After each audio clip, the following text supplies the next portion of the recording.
أعوذ بالله من الشيطان الرجيم. بسم الله الرحمن الرحيم. أفحسبتم أنما خلقناكم عبثا وأنكم إلينا لا ترجعون. فتعالى الله الملك الحق لا إله إلا هو رب العرش الكريم. ومن يدع مع الله إلها آخر لا برهان له به فإنما حسابه عند ربه إنه لا يفلح الكافرون. وقل رب اغفر وارحم وأنت خير الراحمين. صدق الله العظيم.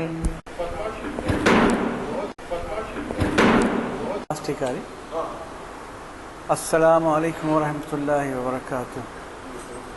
تاریخ اسلام کی 709ویں نشست تاریخ اسلام لیکچر والی مدرسہ جامعہ مسجد عالیہ کے کانفرنس ہال میں منعقد ہونے جا رہی ہے. ابھی آپ نے قرأت کلام پاک سننے کی سعادت حاصل فرمائی. آج کے مقرر علی جناب ڈاکٹر میر اکبر علی خان افتخاری کوئی تعارف کے محتاج نہیں ہیں، ہمیں پہلے بھی کئی دفعے مخاطب کر چکے ہیں. آج کا عنوان ہے واقعہ کربلا تاریخ اسلام کی روشنی میں. تو میں مزید ٹائم زیادہ ویسٹ کرنے کے بجائے میں گزارش کروں گا علی جناب سے کہ تشریف لائیں اور اپنی تقریر کا آغاز فرمائیں.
السلام علیکم ورحمۃ اللہ وبرکاتہ.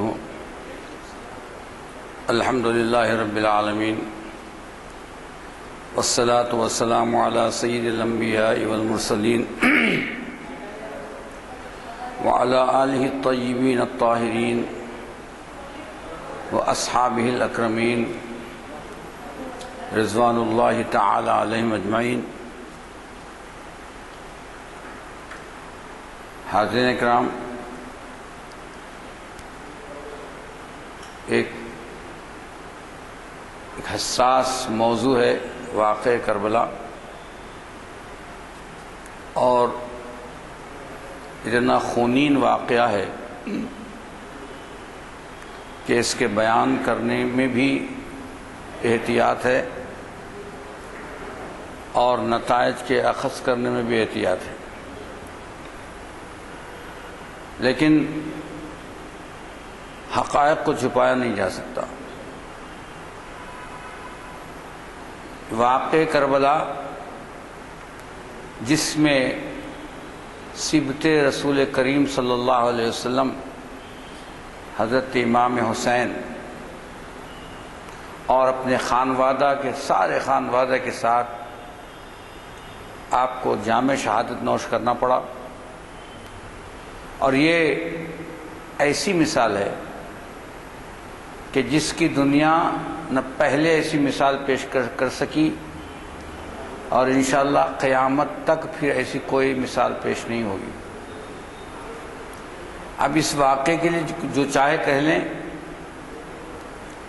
لیکن ایک بنیادی نقطہ یہ ہے کہ جب کوئی حکم دیا جاتا ہے تو دو صورتیں ہوتی ہیں، ایک کو کہا جاتا ہے رخصت اور ایک کو کہا جاتا ہے عزیمت۔ رخصت اس حکم سے اگر آپ کو استثناء ملتا ہے یا کوئی اور طریقے سے آپ اس پر عمل کر لیتے ہیں تو اس کو رخصت کہا جائے گا۔ عمل تو ہوگا لیکن رخصت بھی حاصل ہوتی، جیسے ایک مثال، نماز کھڑے ہو کر پڑھنا ہے۔ آپ کو معلوم ہے قیام، پھر رکوع، سجود، پھر قعدہ، یہ ساری چیزیں نماز کے دراصل ارکان ہیں۔ ایک بھی رکن اگر چھوٹتا ہے تو نماز مکمل نہیں ہوگی۔ بعض صورتوں میں تو فاسد ہو جائے گی، اگر آپ 2 سجدوں کے بجائے 1 سجدہ کریں یا 3 سجدے کر لیں، کہ صاحب زیادہ سجدے کروں گا 3 کروں گا تو بھی نماز فاسد ہوگی، نہیں صاحب 2 کیوں کروں 1 کروں تو بھی نماز فاسد ہوگی۔ اس سے کسی کو بھی استثناء نہیں ہے۔ ایک عمر کے بعد آخری دم تک، جب تک کہ روح موجود ہے، یہ حکم، اس حکم پر عمل کرنا ہے۔ استثناء نہیں ہے، نماز پڑھنے سے استثناء نہیں ہے، لیکن اس کی صورت بدل جا سکتی ہے۔ بیمار ہیں، کھڑے ہونے پر، قیام پر قادر نہیں ہے تو اللہ تعالیٰ نے رخصت دے دی، بیٹھ کے پڑھو۔ بیٹھنے پر بھی قادر نہیں ہے تو اللہ تعالیٰ کی یہ رخصت ہے کہ تم لیٹ کے پڑھو۔ سجدہ، قیام کے بعد سجدہ نہیں کر سکتے، ٹھیک ہے اشارے سے سجدہ کر لو، حتیٰ کہ جب کچھ نہیں کر سکتے تو اشارے سے نماز پڑھو۔ نماز پڑھنا تو حکم ہے لیکن اس میں رخصت دے دی گئی ہے حالات کے لحاظ سے، اور جو صحت مند ہے اس کے لیے تو عزیمت یہ ہے کہ وہ کھڑے ہو کر جیسے بتائے گا ویسے ہی کرنا ہے۔ وہ اگر ایک صحت مند آدمی چاہے گا کہ میں بیٹھ کے پڑھوں تو نماز ہوتی نہیں۔ ایک آدمی صحت مند ہے مگر کھڑا ہونے سے کترا رہا ہے، اب چاہا کہ سب بیٹھ کر پڑھ لیں تو اس کی نماز نہیں ہوگی۔ لیکن بیمار ہے، آج کل تو گھٹنوں کا عارضہ بہت عام ہو گیا ہے، یہ اس قسم کا کوئی عارضہ ہے تو اسی کو کہتے ہیں رخصت اور عزیمت۔ اب اس کی مثال اگر ہم واقع کربلا پر لے لیں، اطلاق کریں تو یزید دشمن اسلام ہے، اسلام کی بیخ-کنی کرنا چاہ رہا ہے، وہ خود فاجر و فاسق ہے، اور پھر اس کا یہ عالم ہے کہ اس نے جو حرمات اسلام ہیں اس کو حلال کر دیا۔ اب ایسے موقع پر اگر اس کو عنان حکومت دے دی جائے یا اس کی حکومت کو تسلیم کر لیا جائے تو گویا اس کے تمام جو عوامل ہیں، جو اس کے جو تمام اعمال ہیں، اس پر مہر تصدیق ثبت کرنے کے برابر ہے۔ اب اس کے خلاف کون اٹھ کر کھڑے ہو سکتا ہے؟ صحابہ ہیں، خانواد رسول ہیں جس کو اہل بیت کہتے ہیں۔ اب صحابہ میں ایک اعتراض یہ ہوتا ہے کہ اس وقت کئی صحابہ نے بیعت کر لی۔ دیکھیے یہ جو بیعت ہے یہ رخصت ہے کہ وہ ان صحابہ میں اتنی سخت نہیں تھی کہ اس سے ٹکر لے سکیں، اس کو چیلنج کر سکیں، اور بڑا ظالم بادشاہ ہے اور اس کو بلا وجہ اس کے چاہنے والے خلیفۃ المسلمین امیر المومنین کہتے ہیں، نعوذ باللہ نہ وہ خلیفۃ المسلمین ہے نہ امیر المومنین ہے، البتہ امیر الفاسقین تو ہم کہہ سکتے ہیں۔ تو اب یہ جو صحابہ نے جو بیعت کر لی، جو اس وقت جو موجود تھے، تو یہ رخصت کے شمار میں آتا ہے، ان کو کوئی اس کا پوچھ نہیں ہے، کیونکہ ان کی حالت نہیں ہے، وہ اس قابل نہیں ہے کہ اس سے ٹکر لے سکیں، اس کے خلاف کھڑے ہو سکیں اور اس کو چیلنج کر سکیں، نہیں کر سکتے، اگر کرتے ہیں تو قتل کر دیا جاتا ہے۔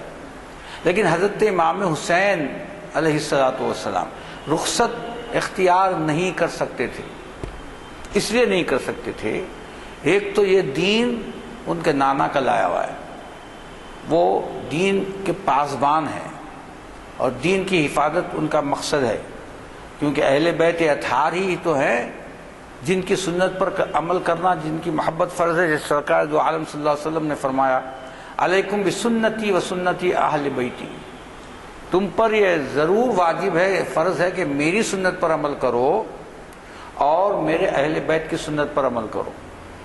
ایک اور حدیث میں ارشاد فرمایا کہ علیکم بسنتی و سنتی خلفاء الراشدین، میری سنت پر عمل کرو، خلفاء الراشدین کی سنت پر عمل کرو۔ تب یہ اہل بیت اطہار سے ہیں اور اہم رکن ہے کہ جس کے بارے میں سرکار دو عالم صلی اللہ علیہ وسلم نے فرمایا کہ حسین منی وانا من الحسین، حسین مجھ سے ہیں اور میں حسین سے ہوں۔ یہ صحیح حدیث بخاری کی ہے۔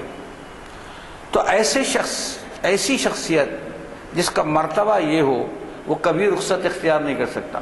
تو اسی لیے حضرت امام حسین نے عزیمت کا راستہ اختیار کیا اور اس کا نتیجہ یہ ہو گیا کہ آپ کے سامنے واقع کربلا ہے۔ تو میں نے جو ٹاپک چنا ہے وہ یہ کہ کچھ پس منظر بتاؤں، تاریخ کا پس منظر آپ کو بتاؤں کہ یہ اس کا لاوا کب سے پک رہا ہے۔ یہ اچانک ہونے والی بات نہیں ہے، اس میں شک نہیں کہ یہ اس واقعے کی سرکار دو عالم صلی اللہ علیہ وسلم نے پیش گوئی فرما دی تھی اور کہہ دیا تھا، آپ نے فرما دیا تھا کہ سن 60 ہجری جب آئے گی تو یہ چھوکروں کی حکومت ہوگی اور میرے خاندان کو قتل کرے گی۔ تو یہ ایک مسلمہ اور ہونے والی بات تھی، لیکن اب چونکہ ہم آثار و قرائن سے بات کرتے ہیں تو اس لیے دیکھا جائے گا کہ پچھلے کیا حالات تھے کہ جس میں یہ واقعہ وقوع پذیر ہوا۔ اب جب سرکار دو عالم صلی اللہ علیہ وسلم نے پردے ظاہری فرمایا تو خلافت قائم ہوئی۔ حضرت عمر، حضرت ابوبکر صدیق رضی اللہ تعالی عنہ، حضرت عمر رضی اللہ تعالی عنہ، یہ بہت بڑے خلفاء گزرے۔ پھر حضرت عمر کی شہادت ہوئی اور حضرت عثمان رضی اللہ تعالی عنہ خلیفہ ہوئے، اور حضرت عثمان رضی اللہ تعالی عنہ کا جو دور خلافت ہے بڑا سنہرا رہا ہے کہ آپ نے انتہائی فتوحات فرمائیں اور بحری بیڑا سب سے پہلے دنیا میں آپ نے رائج کیا۔ یہ ساری چیزیں ہونے کے باوجود کچھ ایسی غلطیاں ہوئی تھیں سلطنت میں کہ اس کا جو ظاہر جو اس طرح ہوا کہ حضرت عثمان رضی اللہ تعالی عنہ کے شہادت پر اس کا خاتمہ ہوا۔ وہ میں ساری چیزیں اس سے پہلے کہ میں لیکچرز میں یہ چیزوں کو بتا چکا ہوں کہ وہ کیوں شہادت ہوئی، اس میں ہمیں اب دیکھنا نہیں۔ پھر جب حضرت امام حسین علیہ الصلاۃ والسلام حضرت عثمان رضی اللہ تعالیٰ عنہ کی شہادت ہوئی تو تمام صحابہ نے اس وقت جو موجود تھے دیکھا کہ اب کون خلافت کے لائق ہے، تو سب نے کہا کہ سوائے حضرت علی ابن ابی طالب کرم اللہ وجہہ کے سوا کوئی نہیں ہے۔ تو اس لیے سارے لوگوں نے متفقہ طور پر بیعت فرمائی اور بیعت کرنے کے بعد آپ کو خلیفہ بنا دیا۔ اب یہاں کیونکہ سرکار دو عالم صلی اللہ علیہ وسلم کی ایک پیشگوئی بھی ہے کہ حضرت عثمان رضی اللہ تعالی عنہ کے قتل کے بعد فتنے جو پیدا ہوں گے اور اس سے اسلام کو نقصان پہنچے گا۔ تو اب حضرت علی سن 35 ہجری میں خلیفہ بنے، کیونکہ سن 35 ہجری میں حضرت عثمان رضی اللہ تعالیٰ عنہ کی شہادت ہوئی۔ لیکن جس دن سے خلیفہ بنے حضرت علی کرم اللہ وجہ کو کچھ چین نہیں ہوا، اطمینان سے وہ حکومت کر نہیں پائے۔ اس کی بنیادی وجہ یہ تھی کہ حضرت امیر معاویہ نے جو شام کے اس وقت گورنر تھے انہوں نے آپ کی بیعت سے انکار کر دیا۔ ایک معنی میں اگر دیکھا جائے یہی بغاوت ہے، لیکن چونکہ حضرت امیر معاویہ رضی اللہ تعالیٰ عنہ صحابی ہیں، ہمارے لیے یہاں پہرا ہے کہ ہم ایک لفظ نہیں بول سکتے، ان کے خلاف ہم نہیں بول ہے ان کا۔ اگر کوئی اور یہ کام کرتا تو ہم یہ کہتے کہ یہ بغاوت ہے اور اس طرح کرنے والے باغی ہیں، لیکن حضرت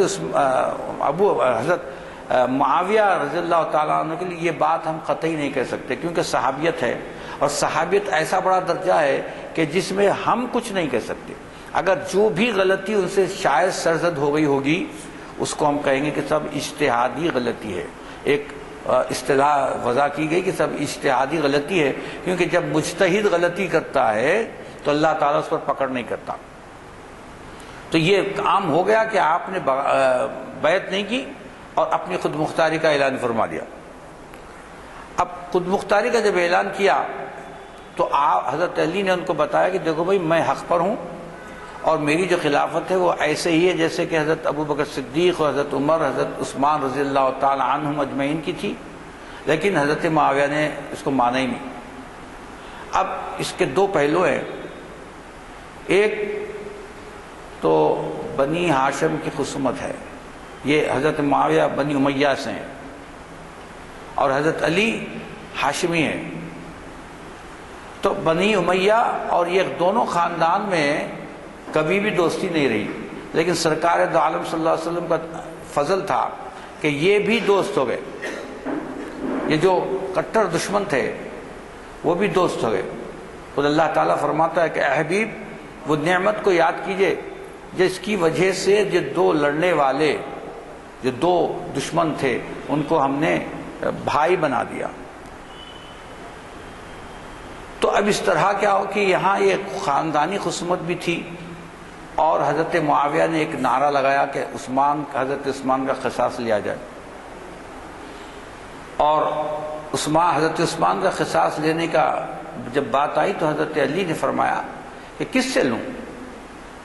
پہلے کیا ہوتا ہے، پہلے ملزم کو پکڑا جاتا ہے، ملزم کو پکڑتے ہیں، پھر اس پر جرم صادق آتا ہے، جب وہ صادق آتا ہے تو وہ مجرم ہوتا ہے، جب مجرم ہوتا ہے تو قصاص لیا جائے گا۔ اب جبکہ یہ ایک گروہ نے قتل کیا اور اس گروہ کو کس کو پکڑیں گے اور کس کے ساتھ قصاص لیں گے؟ تو بہت سی چیزیں تھیں، قصاص نہیں لیا۔ پہلی جنگ ہوئی مسلمانوں کے درمیان، جنگ جمل، وہ بھی اس سے پہلے میں نے کہہ چکا، اس کا تذکرہ کیا ہے میں نے۔ جنگ جمل ہوئی، یہ بھی دراصل ایک فتنہ تھا جو مسلمانوں کے درمیان پیدا ہو گیا، اور جب جنگ جمل ختم ہوئی، جنگ جمل سن 36 ہجری میں واقع ہوئی اور جب ختم ہو گئی تو پھر حضرت معاویہ کے طرفدار لوگوں نے یہ دیکھا کہ یہ مسئلہ تو دب گیا ہے، تو پھر آپ نے کیا کیا، پھر تیاری فرمائی حضرت امیر معاویہ نے۔ اور جب حضرت علی کو معلوم ہوا کہ یہ پھر تیاری کر رہے ہیں تو پھر ایک اور جنگ ہوئی، وہ میں اس کے تمام حالات میں نہیں جاؤں گا۔ ایک اور جنگ ہوئی جس کو جنگ صفین کہتے ہیں، اور جنگ صفین حضرت معاویہ یا وہ شام کے بادشاہ ہو گئے، اب وہ گورنر نہیں تھے کیونکہ انہوں نے بیعت پہ انکار کیا، تو شام کے بادشاہ ہو گئے، ان میں حضرت علی میں رضی اللہ تعالی عنہما کی فوجوں میں جنگ ہونے لگی اور بہت بھیانک جنگ ہوئی، اور اس میں ہزاروں مسلمان شہید ہو گئے۔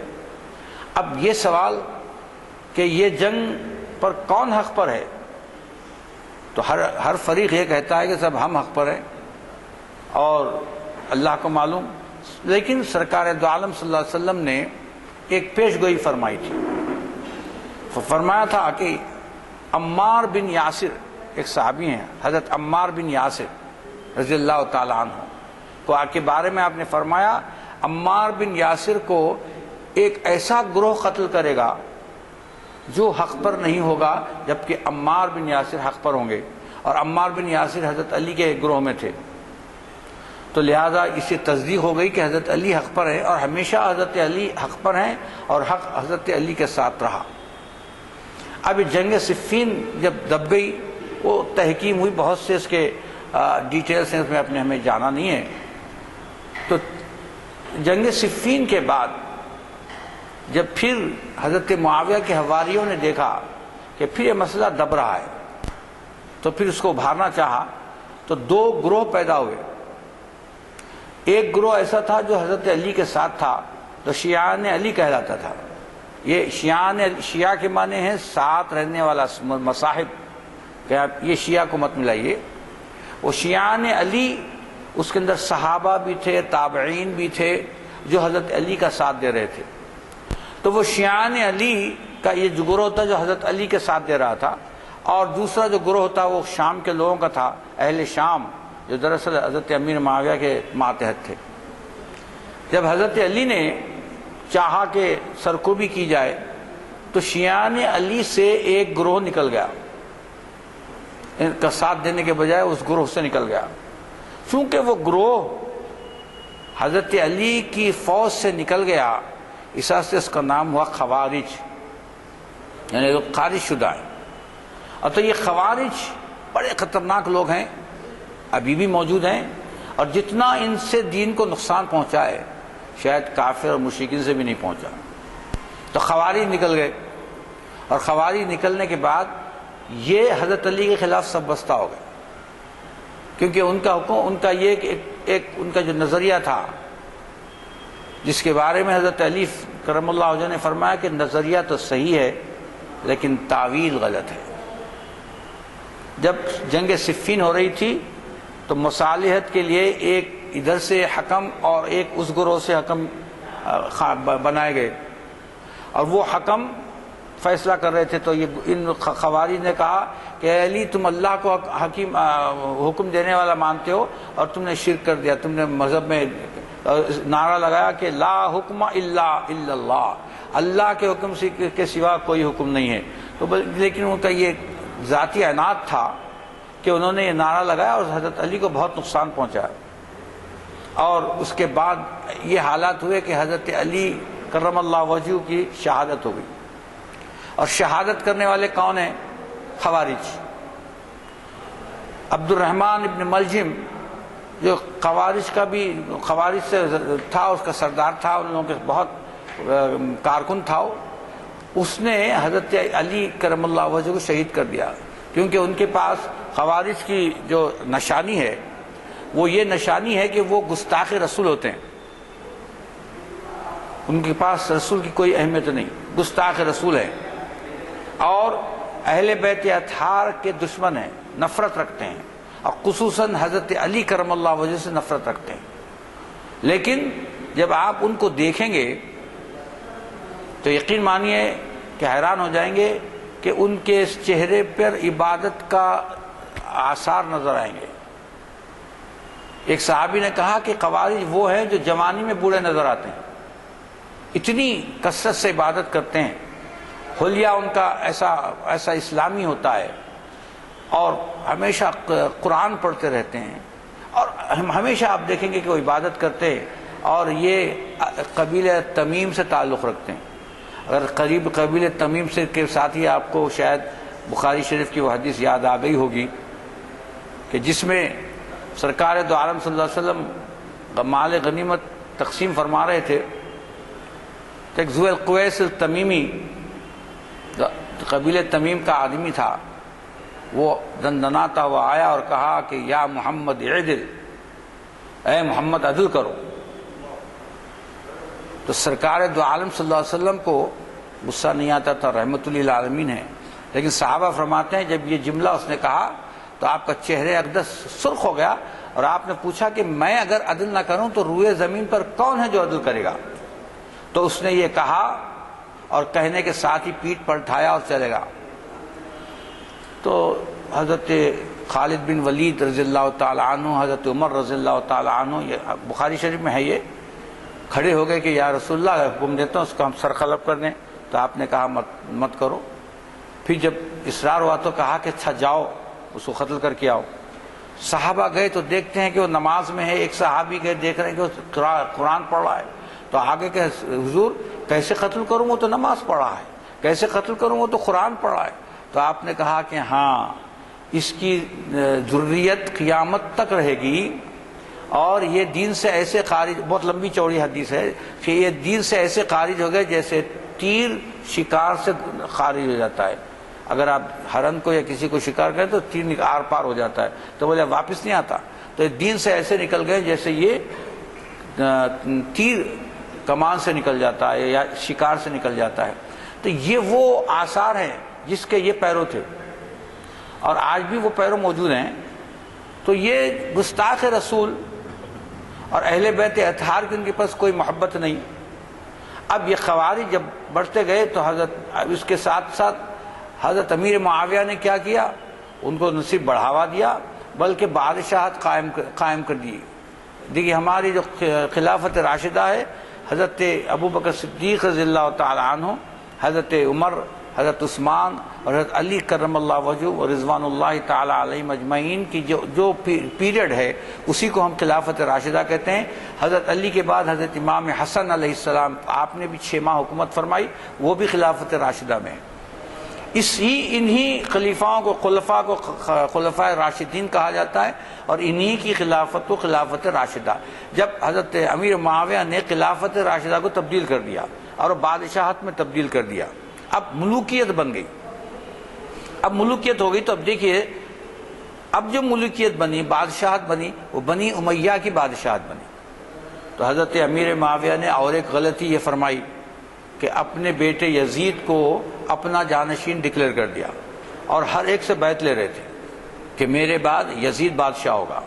اب سب درباریوں نے، ہر چیز نے بیعت کر لی۔ 3-4 حضرات ایسے تھے جو بیعت نہیں کر رہے تھے۔ ایک عبد الرحمن ابن زبیر، عبداللہ ابن زبیر، عبداللہ ابن عمر اور حضرت سرکار امام حسین علیہ السلام، یہ لوگ بیعت نہیں کر رہے تھے۔ کیوں؟ کہ یہ لوگ بڑے اولو العزم صحابہ تھے، اور یہ یزید کے ہاتھ پر بیعت نہیں کر سکتے تھے۔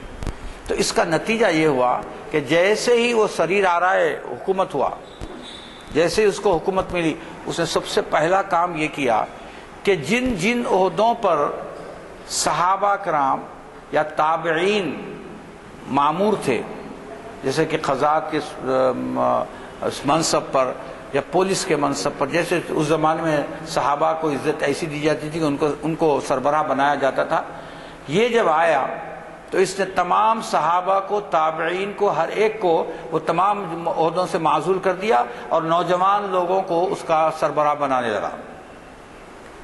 یہ بھی سرکار دو عالم صلی اللہ علیہ وسلم کی عین پیش گوئی کے مطابق ہے۔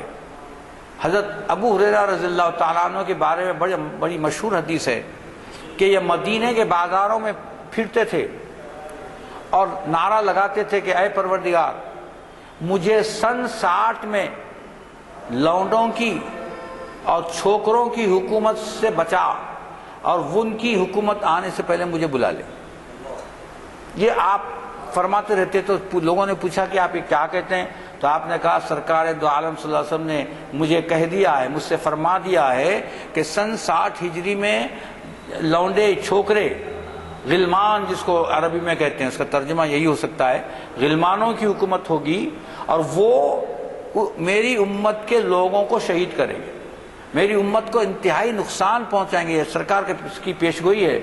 اور ایک حدیث میں تو صریحاً آپ نے فرما دیا، جو مسند امام احمد کی اور بہیقی کی حدیث ہے، اور بھی کئی کتابوں میں ہے، سرکار دو عالم صلی اللہ علیہ وسلم نے فرما دیا کہ یہ لوگ میری امت کو نقصان پہنچائیں گے، قتل کریں گے، اور اس میں سب سے زیادہ یزید ابن معاویہ ہوگا۔ آپ نے نام بھی ارشاد فرما دیا۔ تو جب یزید ابن معاویہ آیا تو یہاں سے زوال اسلام شروع ہوا۔ لیکن اگر حضرت امام حسین علیہ السلام اس کے ہاتھ پر بیعت کر لیتے تو پھر اسلام کا نقشہ ہی بدل جاتا۔ کیوں؟ کہ سرکار امام حسین محافظ اسلام ہے، اور یہ اسلام کی بے یقینی کرنے والا ہے، تو اس کے ہاتھ پر بیعت نہیں کر سکتی۔ اسی لیے حضرت خواجہ اجمیری فرمایا،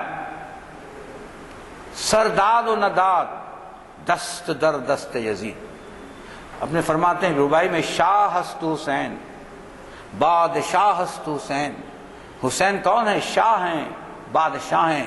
دین است حسین دی پناہ است حسین، کہ امام حسین دین ہے، بلکہ دین کی پشت پناہی کرنے والے ہیں، وہ خود دین ہے۔ اس لیے علامہ اقبال نے فرمایا، رمز قرآن از حسین آموختم۔ اگر میں نے قرآن کا رمز سیکھا ہے تو حضرت امام حسین سے سیکھا ہے۔ تو یہ آپ کی کیفیت ہے کہ شاہ است حسین، بادشاہ است حسین، دین است حسین، دین پناہ است حسین۔ اب یہاں جو سرکار کی کیفیت بیان کرتے ہیں، سرداد نداد دست یزید، سرداد آپ نے سر دے دیا، لیکن اپنا ہاتھ یزید کے ہاتھ میں نہیں دیا۔ سرداد نداد دست در دست یزید، حقا کے بنا لا الہ حسین۔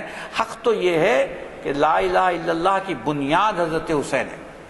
تو اب یہاں سے نشأت ثانیہ ہو رہی ہے اسلام کی کہ اگر سرکار حسین بیعت فرما لیتے تو یقین مانیے دین اسلام کا نام و نشان ہی مٹ جاتا، کچھ اور ہی دین ہو جاتا. لیکن حضرت حسین نے بتا دیا کہ نہیں، جب دین کی بات آئے گی، دین کی بقا کی بات آئے گی تو میں اپنا خون دوں گا، نہ صرف اپنا خون دوں گا بلکہ اپنے 72 ساتھیوں کا دوں گا، اپنے خانوادہ کا دے دوں گا، لیکن اس ملعون کے ہاتھ پر بیعت نہیں کروں گا.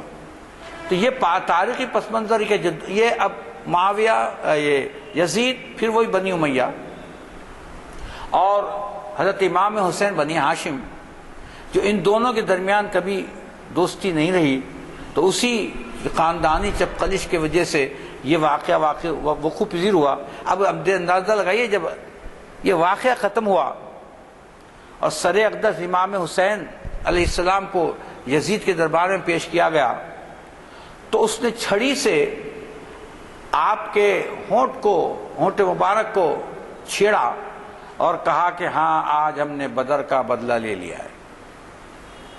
تو یہ جنگ بدر سے اس کو ملا رہا ہے کہ جنگ بدر میں بنی امیہ کے بڑے بڑے بہادر سپہ لوگ ختم ہو گئے تھے، تو وہ کہہ رہا ہے کہ آج میں نے جنگ بدر کا بدلہ لے لیا.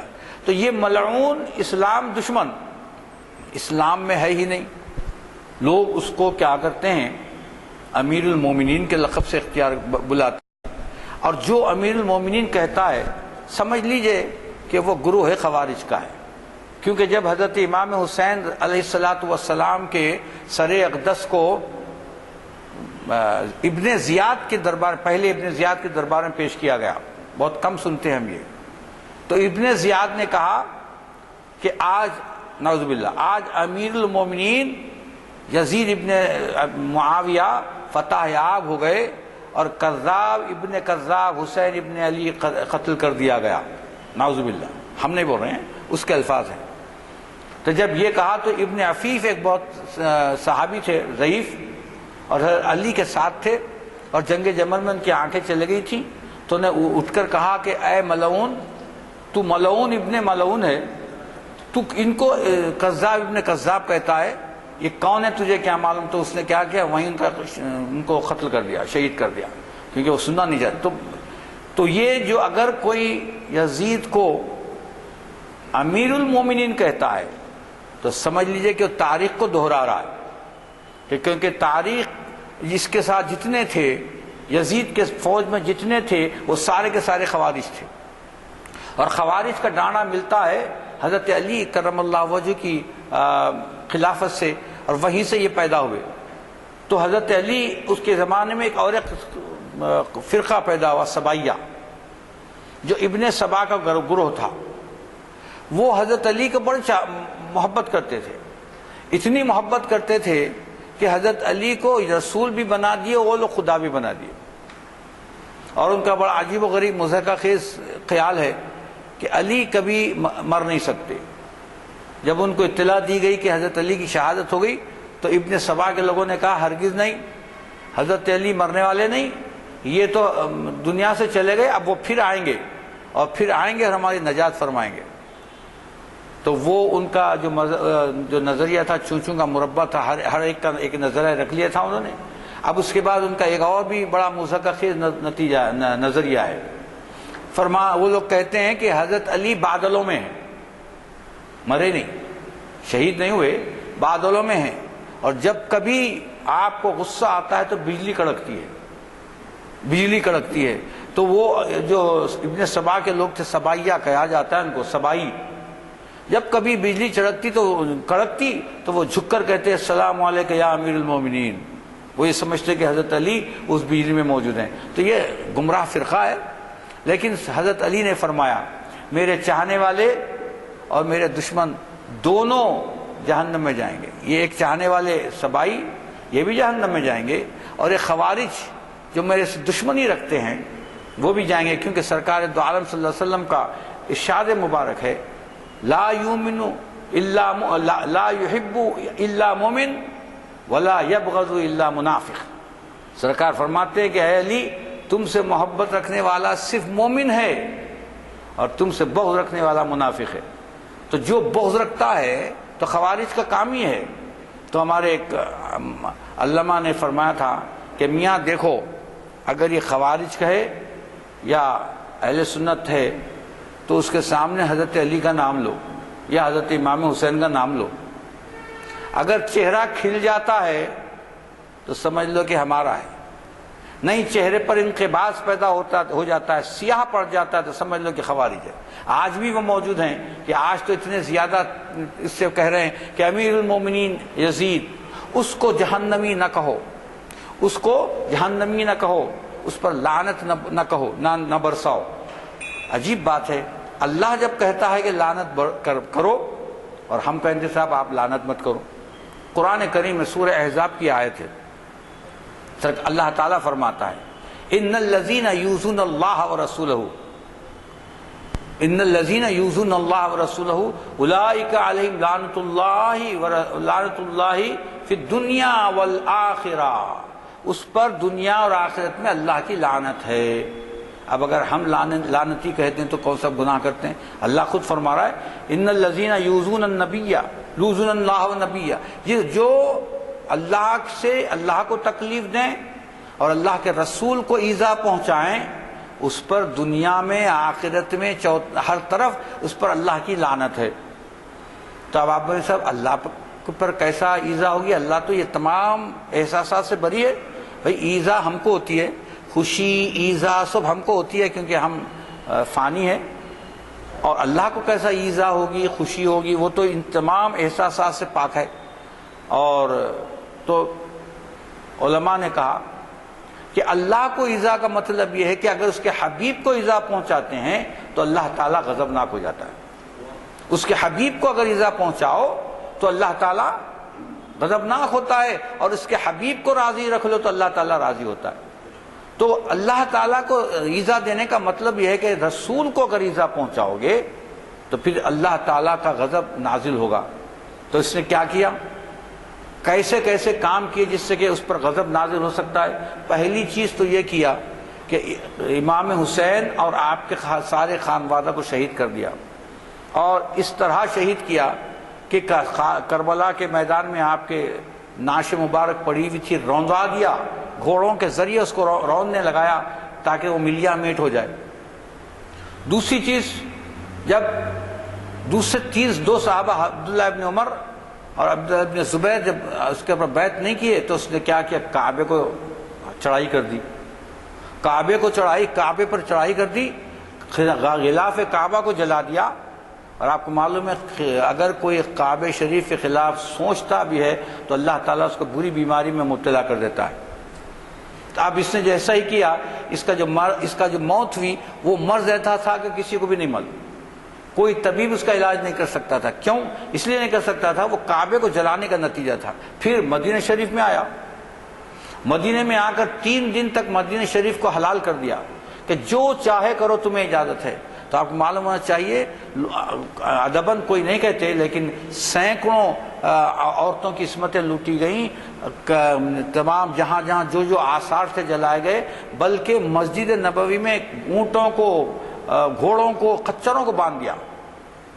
اور 3 دن تک یہ عالم تھا کہ مسجد نبوی میں کوئی نماز اذان کی نہیں ہوئی، کوئی اذان نہیں ہوئی، نماز تو بہت دور کی بات ہے، 3 دن مسجد نبوی میں کوئی اذان نہیں ہوئی۔ ایک صحابی اس یلغار میں وہ چھپ کے مدینہ شریف میں تشریف فرما ہوئے کہ بھئی اگر میں باہر گیا تو مر جاؤں گا، قتل کر دیا جاؤں گا، چھپ گئے۔ اور 3 دن تک جو ہے وہ مسجد نبوی میں رہے۔ وہ قسم کھا کے کہتے ہیں کہ 3 دن تک اذان نہیں ہوئی لیکن قبر نبی صلی اللہ علیہ وسلم سے برابر اذان کی آواز آتی تھی، قبر نبی سے برابر 5 وقت اذان کی آواز آتی تھی، عمل رکنے والا نہیں۔ تو یہ خبیث، اب دیکھیے حضرت حسین کو شہید کیا، مدینے پر چڑھائی کی، نبی کو ایذا دی، پھر کعبہ کو تباہ کیا، اللہ کو ایذا دیا۔ اب جب یہ اللہ کو ایذا دے رہا ہے، نبی کو ایذا دے رہا ہے، ان کے نواسے کو اور ان کے سارے خاندان کو ایذا دے رہا ہے، اب کیسے یہ جنتی ہوگا؟ یہ کیسے جنتی ہوگا؟ قرآن کی آیت ہے، جو اللہ اس کے رسول کو ایذا دیتا ہے، اللہ تعالیٰ کی اس پر دنیا میں اور آخرت میں لعنت ہے، تو لعنتی ہے۔ اور پھر لوگ بولتے ہیں صاحب جنتی ہے، قسطنطنیہ کی جنگ میں گیا تھا، کوئی جنگ میں نہیں گیا تھا، جو جنگ میں جانا تھا وہ تو عیش مناتا، عیش کرتا ہوا خیمے میں بیٹھا ہوا تھا، اور جو اشعار کہہ رہا تھا کہ سب لوگ اپنے موت و زندگی سے کھیل رہے ہیں، میں تو یہاں بہت مست مزے میں بیٹھا ہوا ہوں۔ تو یہ اس قسم کے اشعار تھے۔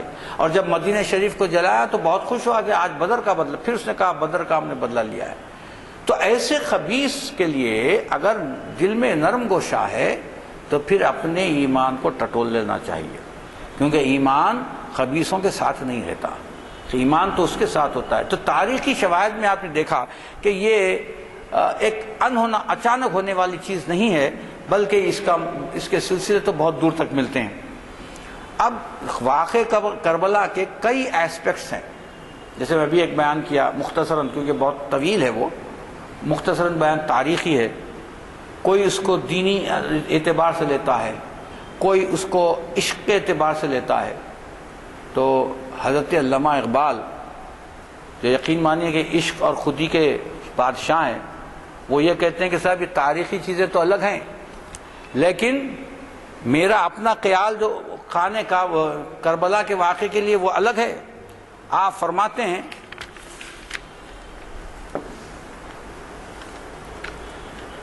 موسیٰ و فرعون و شبیر و یزید، دیکھیے یہ دو اس میں اللہ کے اللہ والے ہیں اور دو باطل کے پیکر ہیں۔ موسیٰ و فرعون، موسیٰ کے زمانے میں فرعون کے زمانے موسیٰ، موسیٰ کے زمانے میں فرعون۔ موسیٰ و فرعون و شبیر و یزید، این دو طاقت از حیات آمد پدید، یہ دو ایسی ہی طاقتیں ہیں جو حضرت موسیٰ اور حضرت شبیر امام حسین کی ایسی طاقتیں ہیں جس سے تو حیات ملتی ہے، ورنہ اگر یہ طاقتیں نہ ہوں، اگر یہ چیزیں نہ ہوں تو حیات نہیں ملے گی، حیات ختم ہو جائے گی۔ تو یہ دو طاقتیں ایسی ہیں، ان کے اندر چار طاقتیں ہیں، موسیٰ و فرعون، شبیر و یزید، لیکن اس میں جو دو طاقتیں ہیں وہ حیات آور ہیں، حیات دینے والی ہیں۔ اور اس کے علاوہ آپ فرماتے ہیں زندہ حق از خون او، زندہ حق از قوت شبیری است، اگر حق زندہ ہے، حق قیامت تک رہے گا، کیونکہ اللہ تعالیٰ نے فرمایا ہے قل جاء الحق وزهق الباطل، آپ کہہ دیجئے حبیب کہ حق آ گیا اور باطل چلا گیا۔ اب حق کس کے ساتھ ہے؟ تو علامہ اقبال فرماتے ہیں زندہ حق از قوت شبیری است، جو شبیر امام حسین کی جو قوت ہے وہ قوت دراصل اس سے حق زندہ ہے، ورنہ کیا ہوتا؟ اور جو باطل کے بارے میں فرمایا باطل آخر داغ حسرت میری است، اب یہ میری میں بادشاہی میں یہ رہ گیا، یزید وغیرہ یا فرعون بادشاہی میں رہ گئے، تو فرماتے اور باطل آخر داغ حسرت میری است، اور یہ باطل تو میری میں رہا، بادشاہی میں رہا، وہ تو تباہ ہو گیا۔ اور اسی لیے ایک اور آگے فرماتے ہیں، یہ بہت پرانے قصے کو یاد کرتے ہوئے حضرت علامہ اقبال فرماتے ہیں، آپ تمام کو حضرت ابراہیم کا قصہ واقف ہوں گے آپ لوگ، کہ حضرت اسماعیل کو شہید ذبح کرنے کا حکم ہوا تھا اور اس کے بجائے ایک دمبا دے دیا گیا تھا۔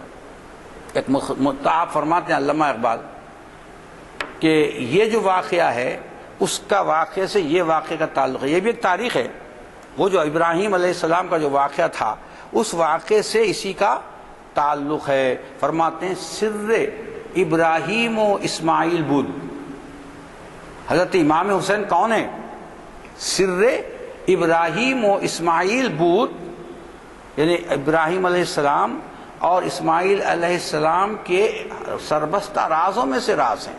سر ابراہیم و اسماعیل بود اجمال را تفصیل بود، وہاں جو اجمالی کیفیت تھی، حکم ہوا ذبح کر دو، بیٹے کو لے گئے اور ذبح کیا، ذبح نہیں ہوا، ایک دمبا اس کے بجائے ذبح کر دیا گیا۔ تو علامہ اقبال فرماتے ہیں وہ تو ایک اجمال کی کیفیت بتائی تھی اللہ تعالیٰ نے، اور اس کی تکمیل اور اس کی تفصیل جو ہے یہی کہ یہ کربلا کے میدان میں ہے، اجمال را تفصیل بود، اور آپ فرماتے ہیں بحر حق در خاک و خون غلطی داست، حق کی خاطر خاک و خون میں آپ لوٹ گئے، اپنے خانوادہ کو، اپنی ذات کو خاک و خون میں لوٹا دیا۔ اب دیکھیے یہی چیز تو حضرت خواجہ اجبری نے فرمایا، سرداد و نداد دست در دست یزید، اور علامہ اقبال فرماتے ہیں بحر حق در خاک و خون غلطی داست۔ اب یہ اس طرح سے جو غلطی داست ختم ہو گئے تو بحر حق در خاک و خون غلطی داست، خون ہوں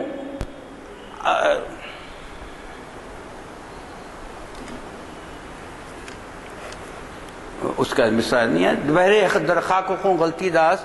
اور ایک جگہ فرماتے ہیں تا قیامت۔ اب دیکھیے یہ جو واقع کربلا وقتی نہیں ہے کہ صاحب ایک دفعہ جیسے جنگیں ہوتی ہیں اور جنگوں کے بعد لوگ اس کو بھول جاتے ہیں، ایسا نہیں ہے۔ آپ نے فرمایا کہ یہ جو جنگ ہے، یہ جنگ قیامت تک لوگوں کے لیے مشعل راہ ہے۔ جہاں کہیں ظلم ہوگا وہ طاقت یزیدی ہوگی، اور جہاں کہیں اس ظلم کے خلاف کھڑے ہو جائیں گے وہ حسینیت پر چلنے والے ہوں گے۔ حسین گزر گئے، یزید فنا ہو گیا، لیکن یزیدیت بھی باقی ہے، حسینیت بھی باقی ہے۔ جہاں ظلم ہوتا ہے، استبداد ہوتا ہے، وہاں یزیدیت باقی رہتی ہے، اور جہاں اس کے خلاف لڑنے والے جو ہوتے ہیں وہ دراصل حسینیت پر قائم رہتے ہیں۔ تو آپ نے فرمایا تا قیامت خطۂ استبداد کرد، جو جہاں کہیں استبداد ہوتا ہے قیامت تک اس کو آپ نے اپنے عمل سے، اپنی اس قربانی سے ختم فرما دیا۔ تا قیامت خطۂ استبداد کرد، موج خون ہوں، موج خون ہوں چمن ایجاد کر۔ آپ نے اپنے خون سے ایک نیا چمن ایجاد فرمایا، ایک نیا چمن لوگوں کو دیا ہے کہ جو بھی جب کبھی کسی پر ظلم ہوتا ہے، اس لیے کہا جاتا ہے جب کبھی ظلم ہوتا ہے تو حضرت حسین کو یاد کر لو، جب کبھی استبداد کی چکی میں پیسے جاتے ہو تو حضرت حسین کو یاد کر لو، حسینیت کو یاد کر لو، تو کیا ہوگا؟ سکون بھی ملے گا اور اس سے نجات بھی مل جائے گی۔ تو یہ جو کربلا کا جو واقعہ ہے، وہ کربلا کا واقعہ کوئی معمولی یا اچانک ہونے والا واقعہ نہیں ہے، بلکہ یہ سوچا سمجھا، بلکہ تاریخی شواہد کے لحاظ سے تو پرانی چیزیں ہیں۔ میں ان چیزوں کو نہیں چھیڑ رہا ہوں جس میں سرکار دو عالم صلی اللہ علیہ وسلم نے پیش گوئی فرمائی تھی اور کیا کیا حالات تھے، اور ایک اس کا ہے کہ صاحب اس کو اور ایک معاملہ میں بھی دیکھا جاتا ہے، وہ اس سے تعلق نہیں ہے، رضا، تسلیم و رضا کی منزل دیکھا جاتا ہے۔ بہت بڑی خطرناک منزل ہوتی ہے تسلیم و رضا کی منزل، پھر کبھی اگر انشاءاللہ دیکھا جائے گا، لیکن میں اس کو بھی نہیں چھیڑ رہا ہوں، صرف تاریخی شواہد کے لحاظ سے مختصر میں آپ کو بتایا کہ یہ جو واقعہ ہے تاریخ میں آج تک کسی نے پیش نہیں کیا، اور نہ قیامت تک کوئی اس کو پیش کر سکتا ہے، لیکن یہ جو واقعہ ہے جو مظلوم ہیں ان کے دل کو سکون پہنچاتا ہے، اور جو ظالم ہیں ان کو اپنے انجام سے باخبر کرتا ہے۔ ربنا تقبل منا انک انت السمیع العلیم وتب علینا انک انت التواب الرحیم۔ ہاں ضرور ضرور، میں وضاحت کے طور پر بات کروں گا۔ جی جی زور سے بولیے نا انشاءاللہ۔ سوال کے ساتھ جوابات بھی ہوں گے، صرف سوال نہیں ہوں گے، آپ ہی دیں گے انشاءاللہ آپ بھی دیجیے۔ نہیں نہیں آپ کیجیے۔ وضاحت کے طور پر بات کروں گا۔ جی جی یہاں سے وہاں سے بول کے ضروری نہیں ہے، ایسے بھی بات کر۔ اعوذ باللہ من الشیطان الرجیم، بسم اللہ الرحمن الرحیم۔ سب سے پہلی بات تو یہ ہے کہ محمد صلی اللہ علیہ وسلم کی زندگی میں ہی جو ہے نا اسلام مکمل ہو گیا تھا۔ جب آپ باحیات تھے تو قرآن کی آخری آیت آئی، ہم نے دین کو پسند کیا اور جسو مکمل کیا، اور اب تمہارا آخری وقت کے قریب ہے۔ تو یہ ہم یہ جو یزید کی بات کی جا رہی ہے، ہم اس کی تائید نہیں کر رہے ہیں۔ وہ جو واقعات ہے وہ یقیناً مذمت کے قابل ہے، اور جو ہے نا وہ کوئی بھی ایک صاحب نظر اور جو ہے نا ایک انسان وہ ظلم کو برداشت نہیں کر سکتا، اور یقیناً غلط کام ہے وہ۔ لیکن سوال یہ ہے کہ جو اسلام محمد صلی اللہ علیہ وسلم کی زندگی میں ہی مکمل ہو گیا، تو اس کو اسلام سے کیوں جوڑا جا رہا تھا یہ واقعہ؟ اور دو باتیں یہ ہے کہ اب جو قرآن کا ایک آیت کا ذکر کیا، وہ قرآن کی جو آیت ہے وہ ظالم لوگوں کے اوپر ہے، اس واقعے کے اوپر نہیں ہو جو اب یزید یا واقعہ، کیونکہ محمد صلی اللہ علیہ وسلم کی زندگی میں وہ قرآن کی آیت اتر گئی تھی۔ اور بھی کئی باتیں، جیسا ایک صحابی کے بارے میں بولے کہ آپ مسجد نبوی میں تھے اور وہ 3 دن تک اذان نہیں ہوئی، ان کا نام نہیں لیا، وہ صحابی کا نام نہیں بتایا۔ اور بہرحال جیسے اسلام محمد صلی اللہ علیہ وسلم کی زندگی میں مکمل ہو گیا، اور یہ واقعہ جو ہے یقیناً قابل مذمت ہے، اور جیسے وہ ایک ظالم کے طور پر ہوا وہ ظلم ہے وہ، اور وہ غلط ہے وہ، چاہے وہ کوئی بھی مذہب کا ہو، یہ مانتا کہ وہ بہت غلط بات ہو، لیکن اسلام تو محمد صلی اللہ علیہ وسلم کی زندگی میں مکمل ہو گیا، اس میں کوئی شک نہیں ہے، ایک رتی برابر بھی شک نہیں ہے۔ موصوف نے کہا کہ اسلام سرکار دو عالم صلی اللہ علیہ وسلم کی زندگی میں مکمل ہو گیا، اس میں کوئی شک نہیں۔ میں نے تب کہا تھا کہ اسلام باقی تھا اور حضرت امام حسین نے مکمل کیا۔ میں نے کہا کہ حضرت امام حسین اسلام کے محافظ ہیں، اسلام کو زندہ رکھنے والے ہیں۔ میں نے نہیں کہا کہ اسلام اس وقت نامکمل تھا۔ اور ویسے بھی جو آپ نے حدیث جو آیت کا ترجمہ سنا ہے، مجھے حیرت ہے کہ قرآن میں کہیں نہیں ہے کہ آپ کا وقت قریب آ گیا ہے۔ قرآن کی جو آیت ہے جو آپ کو شاید نہیں معلوم ہوگی، الیوم اکملت لکم دینکم واتممت علیکم نعمتی ورضیت لکم الاسلام دینا، اس میں کہاں ہے آپ بتائیے، آپ کے وقت قریب آ گیا۔ ابھی دیکھیے وہ اشارے تو آپ کے اشارے بھی کہیں اور جگہ ہیں، میں تو وہ اشاروں سے بات نہیں کر رہا ہوں۔ تو اللہ تعالیٰ نے فرمایا کہ اے حبیب ہم نے آج آپ کا دین مکمل کر دیا۔ اس کا مطلب اس کا بہت طویل جواب ہو سکتا ہے، وقت نہیں ہے، میں آپ کو فی الوقت اتنا طویل جواب نہیں دے سکتا۔ سنیے، دین مکمل ہونے کا مطلب یہ ہے کہ اللہ تعالیٰ نے حضرت آدم علیہ السلام سے جتنے انبیاء بھیجے وہ سب اسلام لائے، اسلام کو پیش فرمایا، لیکن کچھ حصوں کو، اسلام کے کچھ حصوں کو پیش کیا۔ اور ہوتے جب سرکار دو عالم صلی اللہ علیہ وسلم تشریف فرما ہوئے، مبعوث ہوئے، اب اس کے بعد کوئی نبی آنے والا نہیں تھا۔ جب کوئی نبی آنے والا نہیں تھا تو ایسی صورت میں کیا ہوتا ہے، سب پھر اب کوئی تکمیل کا ہونا ضروری ہے۔ تو اللہ تعالیٰ نے فرما دیا کہ اے حبیب ہم نے وہ اسلام، کیونکہ اللہ تعالیٰ قرآن میں فرماتا ہے ان الدین عند اللہ الاسلام، اللہ کے پاس اگر کوئی دین ہے تو وہ اسلام ہے، اور وہ حضرت آدم سے چلے آ رہا ہے۔ تو یہ بات ہوئی، اور یہ میں نے یہ نہیں کہا کہ حضرت حسین، امام حسین اس کو تکمیل فرما رہے ہیں۔ دوسری جو آپ کی بات کہ یہ آیت کس کے لیے بولے بات، ظالموں کے لیے۔ آیت پڑھیے آپ، قرآن شریف کا ترجمہ ساتھ رکھ لیجیے، شاید عربی تو نہیں آتی ہوگی، کہیں بھی قرآن میں ظالم کا لفظ نہیں ہے۔ ان الذین، بے شک وہ لوگ، یؤذون اللہ، اللہ کو ایذا دیتے ہیں، والرسول، اور رسول کو ایذا دیتے ہیں۔ اب ظالم کہاں گے سر؟ میں ظالموں کے لیے آئی، یزید کے لیے نہیں آئی۔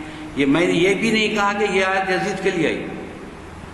دیکھیے صاحب، میری ہر لفظ میں آپ دیکھیے، ہر جملے میں احتیاط رہتی ہے۔ میں نے یہ نہیں کہا کہ یہ یزید کے لیے اتری، ورنہ یزید کے لیے اترتی بولتا تو اس کا مقام بہت بلند ہو جاتا، لیکن شان نزول میں آ جاتا۔ اور ایسے لائن پر کون شان نزول بتائے گا؟ نہیں، وہ یزید کے لیے نہیں آئی، یہ ایک کلیہ ہے اللہ تعالیٰ کا کہ جو اللہ اس کے رسول کو ایذا دے گا قیامت تک ہے، وہ آج بھی آپ کو ایذا دے گا اللہ اس کے رسول کو، تو اس کا وہی حشر ہوگا۔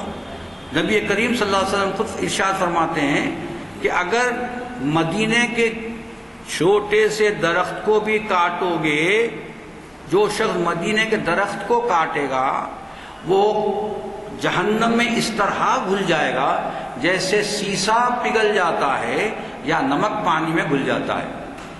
تو ابھی کس کے لیے ہے سب؟ جو بھی کیا، اور اس نے تو مدینہ کو تباہ و تاراج کیا، تو جب تباہ و تاراج کیا تو اس کے اوپر تاج تو نہیں رکھا جائے گا۔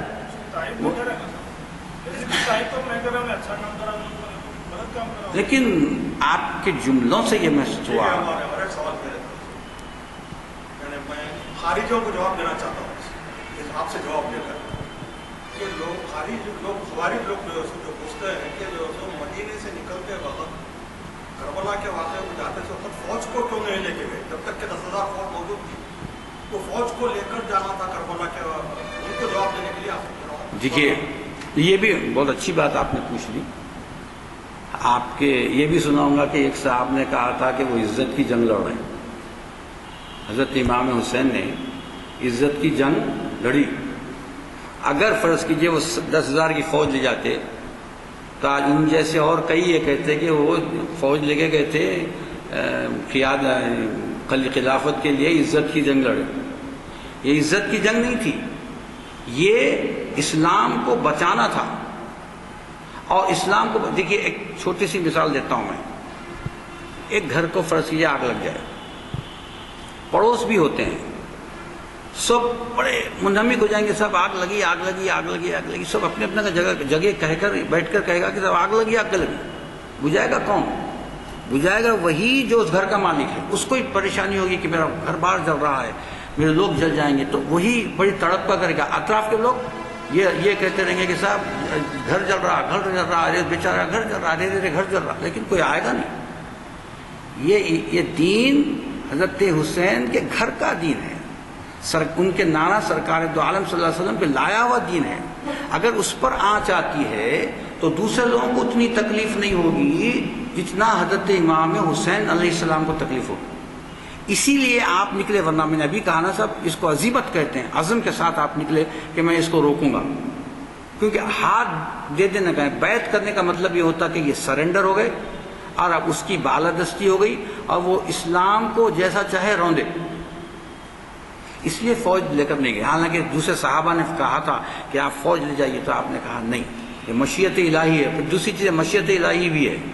بچپن میں حضرت جبرائیل علیہ السلام ایک دفعہ سرکار دو عالم صلی اللہ علیہ وسلم نے حضرت ام المومنین حضرت تاریخ اسلام بول رہے ہیں آپ یہاں پر جو پیشن میں حضور صلی اللہ علیہ وسلم کے لیے بولنا ہے، یہاں پہ صرف تاریخ اسلام بولنا ہے. نہیں ایک اس کیوں نہیں لگے کا جواب اور دے رہا ہوں میں. دیکھیے اس میں کوئی پیشن بھی حادث بیان کرنے سے ہم بالکل پابند ہو جاتے ہیں. نہیں حادث بولنے کے بعد ہم جو سوال کرنے کے قابل رہے.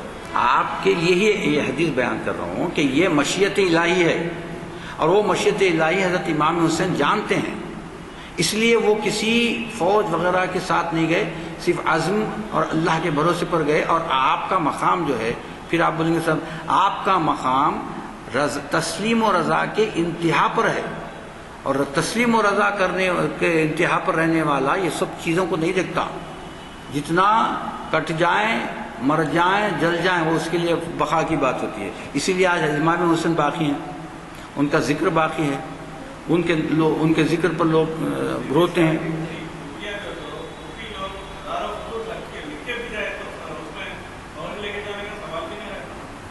نہیں اس کے وہ خطوط کی وجہ سے بھی آپ نکلے. نہیں ہے صحابہ نے، حضرت عبداللہ ابن عمر، حضرت عبداللہ ابن زبیر، حضرت ابن عباس جو آپ کے چچا ہوتے ہیں، سرکار کے چچیرے بھائی ہیں، حضرت عباس بن مطلب رضی اللہ تعالیٰ عنہ کے صاحبزادے ہیں. انہوں نے کہا